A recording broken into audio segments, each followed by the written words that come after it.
Durante sessão da Câmara que questionava o ministro das Relações Exteriores, o deputado Eduardo Bolsonaro rebateu narrativas de um deputado petista sobre a política externa brasileira e suas mudanças no governo Bolsonaro. Eduardo lembrou que nos governos petistas, as relações internacionais favoreciam ditaduras com o dinheiro dos brasileiros e apontou que ainda hoje o partido apoia a ditadura de Maduro na Venezuela. Eduardo Bolsonaro rebateu ainda as acusações sem fundamento que são repetidas à exaustão. Assista. Quero ler aqui duas frases absurdas. O chinês inventou o vírus. A vacina deles é menos efetiva que a dos americanos. Frase dita pelo seu colega de ministério, ministro da Economia, dita ontem que se eu fosse o presidente do Brasil, demitiria este ministro hoje mesmo.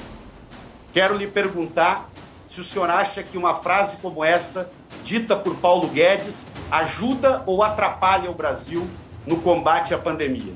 Se esta frase ajuda ou atrapalha o Brasil a conseguir mais vacinas. E agora eu quero abrir aqui o meu WhatsApp, porque depois de mim vai falar o chanceler informal do país.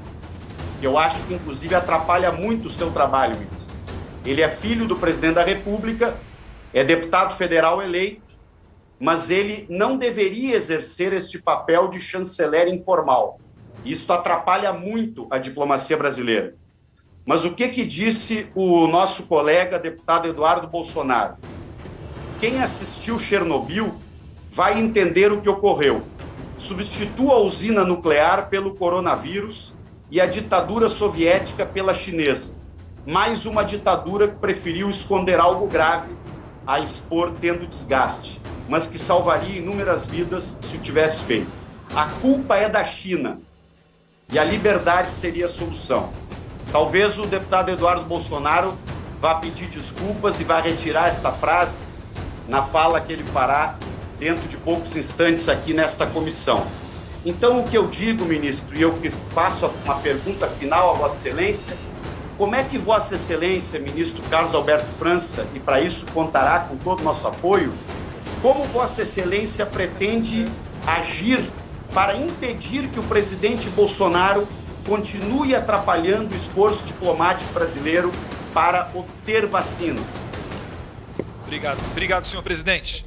Fico muito feliz de receber determinadas críticas do deputado que me antecedeu, porque ele era do PT. Enquanto o BNDES era assaltado e construíam-se, por exemplo, o Porto de Mariel em Cuba, com cerca de 2 bilhões de reais do bolso do contribuinte brasileiro, ele não falava nada. Quando se construiu hidrelétrica na Nicarágua, também obras da UTC, Camargo Correia e outras empresas envolvidas na Lava Jato, eles não falavam nada. E até hoje, deputados do PT vão à Venezuela para prestar as suas homenagens a Maduro.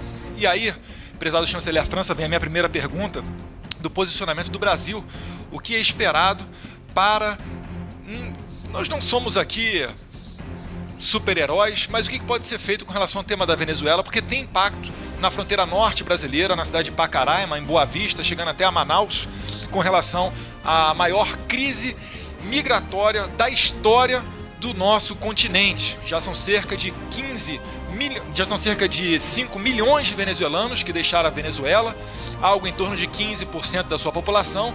E eu fico só imaginando, prezado Coronel Armando, o que seria do Brasil se o Haddad tivesse ganho aquela eleição em 2018? Porque esse é o rumo que o Brasil tomaria. Se 15% da população brasileira já tivesse deixado o país, nós teríamos uma crise migratória para mais de 20 milhões de brasileiros indo para os seus vizinhos. Além disso, vacinação. Tanto foi falado aqui, inclusive outro deputado do PT falando que o governo é negacionista. Pelo amor de Deus, não tem nem como você começar um debate com esse tipo, não é nem de argumento, com esse tipo de acusação. Isso daí é que leva à polarização. Hoje em dia o Congresso ele tem uma carência de debate porque são só acusações. É negacionista, é racista, é misógino, é xenófobo, é homofóbico. E aí, como é que eu vou discutir com um deputado desse? Eu vou ficar me explicando? Não sou negacionista não. Olha, é óbvio que não existe ninguém que seja negacionista. O vírus está aí. Se não chegou a matar uma pessoa próxima de si, certamente tem a notícia no seu bairro, na sua cidade, de pessoas que estão falecendo em virtude da Covid. E é, sim, algo sério. E graças a Deus, ministro, eu sei que não é uma exclusividade da pasta que Vossa Excelência preside agora, o Ministério das Relações Exteriores, mas em muito contribuiu o ministro Ernesto Araújo. Falam tanto que eu sou um problema para a China. O Brasil conseguiu o IFA, o insumo necessário para a produção da vacina, da China. E a frase do presidente, prezado Aécio Neves, sempre foi levada a cabo. O presidente sempre disse que, uma vez aprovado pela Anvisa, que é o órgão independente, que tem ali os técnicos necessários para dizer se a vacina é boa ou não, uma vez aprovada pela Anvisa, o presidente compraria essas vacinas. E mesmo depois daquele carnaval feito por João Dória, armando ali a mulher negra, da periferia, pobre, e ele do lado, como um papagaio de pirata, sorridente, ainda que debaixo de uma máscara, era perceptível, vacinando essa mulher com a Coronavac da China, em menos de 24 horas, o governo negacionista estava levando essas vacinas para todo o território nacional pelas asas da Força Aérea Brasileira, que são subordinadas ao seu chefe supremo, que é o presidente da República. Que governo negacionista é esse, prezado Cajado? Um governo que coloca o Brasil não em quinto, mas em primeiro lugar em vacinação, se você retirar os países produtores de vacina. São China, Estados Unidos, Reino Unido e Índia. E em breve nós vamos passar, por razões lógicas, o Reino Unido, em números absolutos, porque a nossa população é muito maior. Então o Brasil está indo muito bem com relação à vacinação. Eu queria perguntar ao deputado que antecedeu, qual é o exemplo de país, referência da vacinação, para ele dizer assim, o Brasil tem que ser igual a esse país. Qual país, deputado? Vou citar aqui, Henrique Fontana, pelo regimento, tem 1 minuto para dar a sua resposta. Qual país, Vossa Excelência, acredita que o Brasil deva seguir os seus passos? Fica essa pergunta no ar. Porque todos os países, se for olhar Argentina, Paraguai, Uruguai, qualquer país, a situação está mais complicada. A não ser que, obviamente, seja um país tão pequeno, onde a vacinação com poucas doses você consiga imunizar, né, boa parte daquela população. Mas me garanta o meu tempo, por favor, presidente, porque ainda não terminei.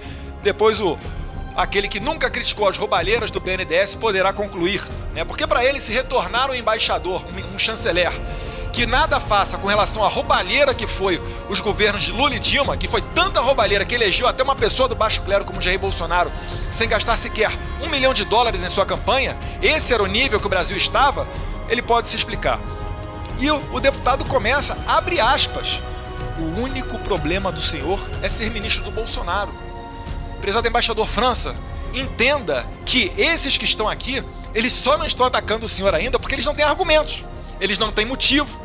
Mas daqui a um ano, se o senhor desempenhar o melhor ministério desde o Rio Branco, e esse é o desejo dos brasileiros, certamente eles estarão aqui tentando pensar alguma maneira para atacar o senhor. E se não achar, não se preocupa, eles vão inventar alguma coisa, né? Com relação à vacina obrigatória, ora, se um produto é bom, todo mundo vai querer. Nós não podemos aqui retornar, prezado Peninha, ao tempo da vacinação obrigatória e repetir o que foi no início do século XX, a revolta da vacina no Rio de Janeiro, quando se tentou vacinar os cortiços cariocas e a população se rebelou. Se algo é bom, ora bolas, todo mundo vai querer. E a vacinação está aí, e a população brasileira aderindo, graças a Deus, né? E, obviamente, tudo que é óbice para o PT, eles vão atacar, inclusive a mim. Não se engane, ministro, questão de chanceler informal que ficam falando, é só para criar intriga entre nós, só para ver se conseguem bombardear tanto Vossa Excelência, a ponto de me afastar do convívio. Só que, para os deputados do PT, eu tenho uma notícia muito ruim. O cargo de filho é indemissível. Final de semana eu continuarei indo à residência do presidente da República. E se alguém há de puxar a minha orelha, é ele e não vocês, graças a Deus. Talvez, se vocês seguirem o exemplo do presidente da República, encaminhando para o final, talvez vocês tenham uma votação recorde como a que eu tive, graças ao meu pai. E já vocês com o Lula, qual votação que vocês estão tendo? Muito obrigado, senhor presidente. Eu agradeço a Vossa Excelência. Presidente. Não, eu vou, deputado Henrique Fontana, Vossa Excelência haverá de me compreender. Vossa Excelência citou o deputado Eduardo Bolsonaro e não foi de forma ofensiva, por isso não dei a ele, mesmo ele solicitando aqui no plenário, um tempo antes da sua fala formal, e eu não vou dar a Vossa Excelência nesse instante em respeito à presença do ministro deste bloco de parlamentares. Deputado Marcel. Bom dia, senhor presidente, caros colegas deputados, membros dessa comissão. Quero fazer uma saudação especial ao ministro Carlos Alberto França. Satisfação vê-lo participar desse momento junto conosco, inclusive por ter participado junto com Vossa Excelência também de missão internacional e de outros eventos relacionados às relações exteriores, quando ainda era ministro Ernesto Araújo, e com satisfação vê-lo, portanto, agora guindado à posição de chanceler do nosso país. Tenho muitas perguntas, senhor presidente, como o meu tempo é escasso, vou pular os preâmbulos delas, uma vez que o ministro conhece também o contexto, nossos colegas, e vou direto realmente aos questionamentos. Relação Brasil-China, senhor ministro, há uma grande preocupação internacional em relação ao 5G e a Huawei, e alguns países como Austrália, Reino Unido, Japão, Estados Unidos e França excluíram a empresa chinesa do fornecimento de equipamentos e software. A pergunta objetiva é: há providências que o governo pretende tomar caso seja aberta essa possibilidade no nosso país, diferentemente do que acontece em outros países, para prevenir a possibilidade de materialização das hipóteses de vazamento de dados? Uma segunda pergunta, senhor ministro, sobre as relações Brasil-Mercosul. Houve uma reunião sem avanços na segunda-feira, dia 26 de abril, portanto, sobre a redução de 20% da tarifa externa comum. A pergunta objetiva é: como fazer para que com essa situação que nós estamos vivendo, com o bloqueio da Argentina, nós possamos continuar com negociações que permitam o Brasil ter uma relação comercial mais livre com os demais países da América do Sul. Da mesma forma, em relação à União Europeia, foi muito celebrado o acordo comercial, o Tratado de Livre Comércio do Mercosul com a União Europeia, mas é pública a rejeição de parte dos países da União Europeia, mais especificamente a França, em relação ao Tratado de Livre Comércio. Portanto, há uma estratégia do governo brasileiro para convencer o governo francês e parlamentares franceses da importância desse acordo de livre comércio, e que estratégia seria essa e como eventualmente nós, deputados, poderíamos ajudar na diplomacia parlamentar, que muitas vezes é tão pouco utilizada e poderia ser mais apropriada para esses momentos. E por fim, em relação à Venezuela, senhor ministro, há uma situação muito triste naquele país, nós não temos mais embaixador na Venezuela. Como nós fazemos como brasileiros para acompanhar de perto a situação crítica de lá, sem dispormos de um embaixador, mas sabendo, só para concluir, senhor presidente, que meu tempo aqui vai esgotar. Eu pensei que ia cortar o microfone. Como nós fazemos, senhor ministro, para acompanhar essa dramática situação na Venezuela, que agora amplia inclusive os conflitos na fronteira com a Colômbia, como brasileiros, uma vez que não temos embaixador, e como fazer para que essa situação possa se reverter no médio prazo? Obrigado, senhor presidente. Agradeço a Vossa Excelência, deputado Marcel, e passo a palavra ao deputado Coronel Armando, vice-presidente dessa comissão. Muito obrigado, presidente. Duas boas-vindas aqui ao ministro e aos nossos colegas parlamentares. Também vou ser breve, mas eu tenho algumas perguntas e algumas colocações pessoais que eu tenho dúvida. Venezuela, então eu falo muito rapidamente. Nós estamos acompanhando, junto ao Grupo de Lima, em contato meu recente com o chanceler Alan Wagner, do Peru, já marcamos uma reunião para os próximos dias, e o Brasil aceitou o convite do Canadá, que coordena o grupo de países doadores à Venezuela. E ainda que nós não sejamos propriamente doador à Venezuela, ciente da imensa cooperação que o Brasil tem realizado aos refugiados venezuelanos na Operação Acolhida, fomos convidados e iremos participar desse fórum, deputado Van Hatten. Estamos atentos a essa questão do restabelecimento da democracia naquele país importante e vizinho. Bom, deputado Heitor Freire, muito obrigado, Vossa Excelência, pela pergunta. O Parlasul é uma instância fundamental para o desenvolvimento do Mercosul, é o elo que nós temos entre os nossos parlamentares, e nada no mundo se faz sem o entendimento, né? A União Europeia, em muitos sentidos, foi um exemplo, o embrião que nasceu ali da organização nos ensina que apenas com intercâmbio, e aí o parlamento, como eu disse logo no início da minha fala aqui, na minha apresentação inicial, é fundamental. O diálogo é externo pela diplomacia, interno pela democracia, e não há lugar melhor do que realmente a Câmara dos Deputados e o Parlamento em geral para nos apontar as necessidades, nos trazer aqui o pulso da sociedade, nos seus reclamos, naquilo que eles têm de mais legítimos. Sobre perspectivas do acordo Mercosul-União Europeia, o senhor me pede prazos exatos. Hoje a bola está do lado europeu, né? Nós temos que ter aprovação ali pelo Parlamento Europeu, depois os parlamentos dos países aqui do Mercosul têm que fazer a votação. Depois da votação lá pelo parlamentar, a assinatura do acordo. Nossa perspectiva é contar aí com apoio muito decidido, e temos tido, da presidência portuguesa, a presidência pro tempore portuguesa hoje da União Europeia. Há realmente uma boa vontade ali deste país em nos ajudar a impulsionar, e vamos tentar. O comissário europeu tem reconhecido que nós temos aqui um acordo muito ambicioso e modelar até na parte ambiental, de modo que nós achamos que a questão ambiental não deve e não pode servir de empecilho à finalização desse acordo.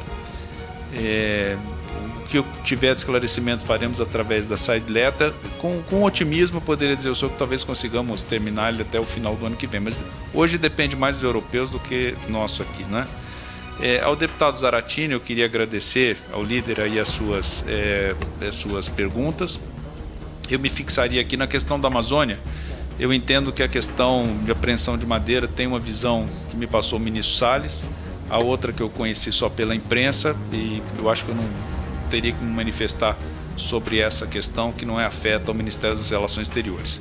Sobre o acordo de Alcântara, eu queria dizer que esse é talvez um dos grandes legados que a relação do presidente Jair Bolsonaro com o presidente Donald Trump nos deixou. Quer dizer, a visita que o presidente Bolsonaro fez em 2019 e 2020 aos Estados Unidos nos permitiu imprimir uma renovada dinâmica ao histórico do relacionamento Brasil e Estados Unidos, com resultados que foram muito concretos ao país.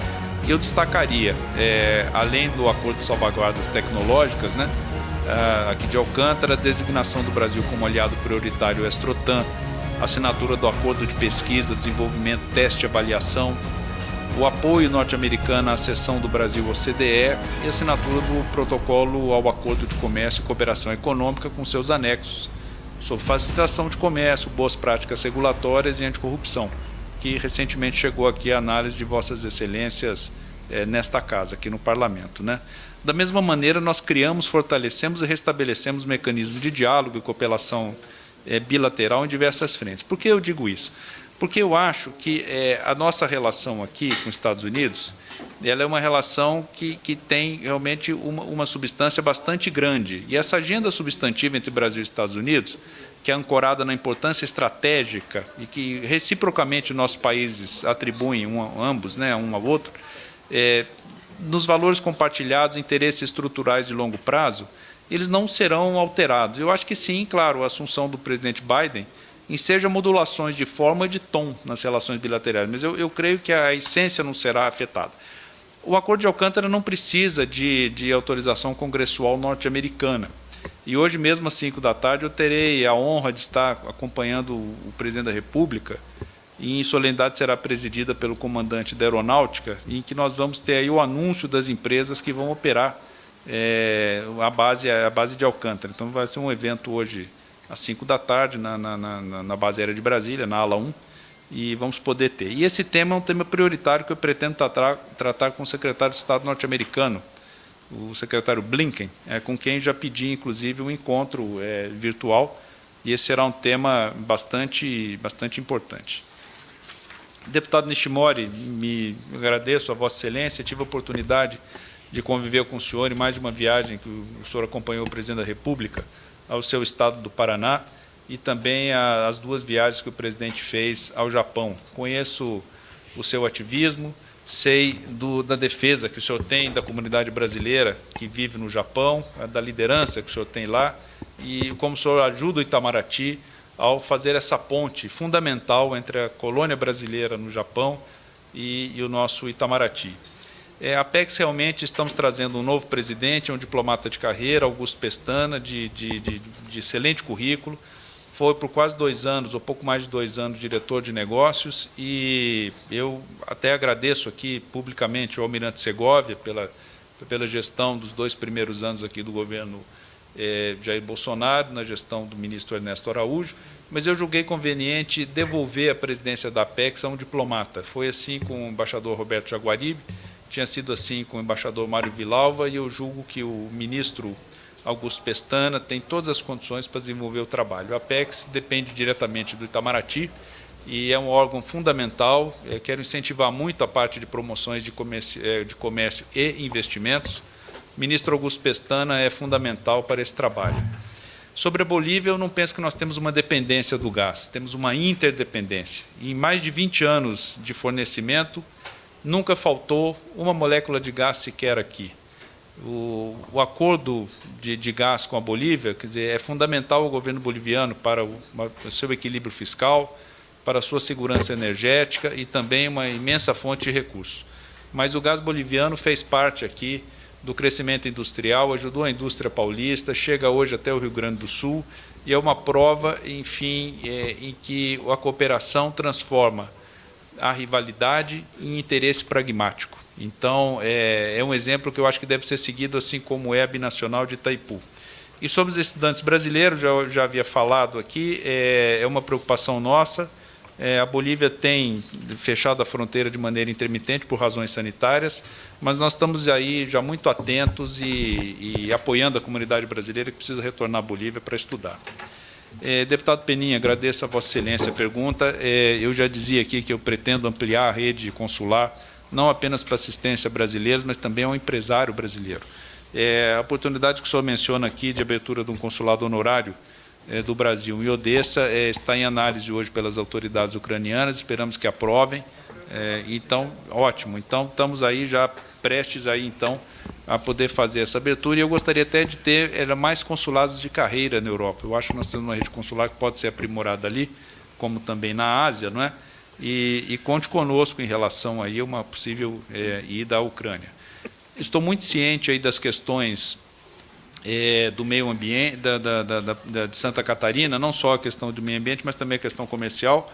Ontem tive a honra de receber a visita da governadora de Santa Catarina, governadora Daniela, que me falou aí da necessidade de ampliarmos a logística através do Rio Uruguai para que nós possamos implementar a Rota do Milho. A Rota do Milho vai permitir aí que os produtores de Santa Catarina, que hoje produzem ali, que precisam... Hoje Santa Catarina, salvo engano, produz metade do milho que necessita para a ração animal, já que é um grande polo ali de produção de carne suína, sobretudo. Então, a Rota do Milho permitirá com que a gente importe produtos do Paraguai, importe produtos de outros países da região, com ganhos logísticos e com grande importância para o desenvolvimento dessa cadeia produtiva, com ganhos a todos na integração. Deputado Cláudio Cajado, finalmente agradecer as palavras de Vossa Excelência. BRICS, Mercosul e União Europeia são, sem dúvida alguma, prioridades desta gestão e do deputado Bolsonaro. E agradeço a generosidade de suas palavras. Muito obrigado. Agradeço a Vossa Excelência, senhor ministro. Chamo para usar a palavra o deputado Luiz Felipe, de Orleans e Bragança. Consulto Sua Excelência, está online conosco. Não estando, passo a palavra ao deputado Arthur Maia, agradecendo por ter aberto mão do seu tempo de